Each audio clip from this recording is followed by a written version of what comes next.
I reserve. I'm sorry. The gentleman from Colorado reserves. The gentleman from New York is recognized. Mr. Speaker, I yield myself such time as I may consume. The gentleman is recognized. Mr. Speaker, this resolution is nothing more than empty rhetoric designed to score political points. It does nothing to help our law enforcement officers to do their jobs. It does nothing to solve crimes or promote justice. It does nothing to take deadly weapons like those used to target law enforcement off our streets. And it does nothing to make our communities safer. It is also wildly misleading, full of incendiary rhetoric that does not match reality. And very conspicuously, it even fails to recognize the service and contributions of federal, state, or tribal law enforcement officers. It's worth remembering that when the Republicans passed their rules package at the beginning of the Congress, it included several supposedly ready-to-go-on-day-one bills. An earlier version of this resolution was included in that list, but it never made it to the floor, and now we know why. The problem is that the original version praised all law enforcement, not just local law enforcement, as this resolution does. Why was that a problem? Because, as we have learned in recent months, House Republicans now support defunding the police at the federal level. Don't take my word for it. Chairman Jordan told Fox News that he wants to, quote, look at the appropriations process and limit funds going to some of these agencies, close quote. He later made clear that he was referring to the FBI and the Department of Justice. Mr. Biggs has called directly for defunding those agencies, and Mr. Gates has introduced a bill that would eliminate the ATF altogether. Limiting the resolution to local law enforcement also helps Republicans paper over an embarrassing split in their caucus over whether even to recognize the contributions of our brave Capitol Police officers who protected us on January 6th. I would remind members that 41 Republicans voted against awarding Congressional Gold Medals to the Capitol Police officers and the D.C. Metropolitan Police Department in recognition of their service on January 6th.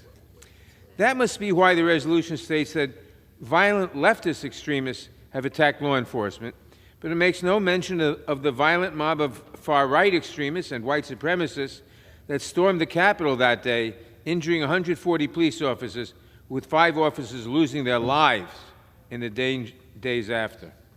H. Conres 40 is a hopelessly misleading resolution that omits crucial context and ignores crime trends in the country, including the disturbing rise in gun violence and the higher per capita murder rate in states won by Donald Trump.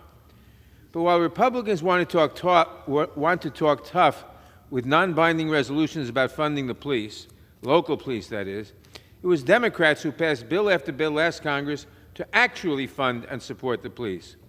So where were Republicans when Democrats went about the serious work of legislating? When given the opportunity to put action behind their cheap rhetoric, time and again, Republicans voted no. For example, last Congress, Democrats advanced the Invest to Protect Act, which would have authorized $300 million in grants to law enforcement agencies with fewer than 125 officers to smaller localities. This legislation passed with bipartisan support, but 55 Republican members voted against it. Democrats also advanced the Victim Act, led by Congresswoman and former Police Chief Val Demings, which would have provided grants totaling up to $100 million per year to law enforcement agencies to help them solve violent crimes and close outstanding cases. 178 Republicans voted against it. Democrats advanced the assault weapons ban, which was supported by the Major Cities Chiefs Association and the National Organization of Black Law Enforcement Executives, because they know that these weapons of war are used to murder law enforcement officers and to terrorize our communities. Nearly every Republican voted no.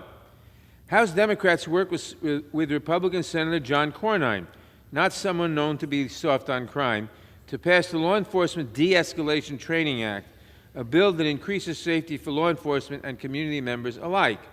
This bipartisan bill passed the Senate by unanimous consent, but when it came to the House, 159 Republicans voted against it.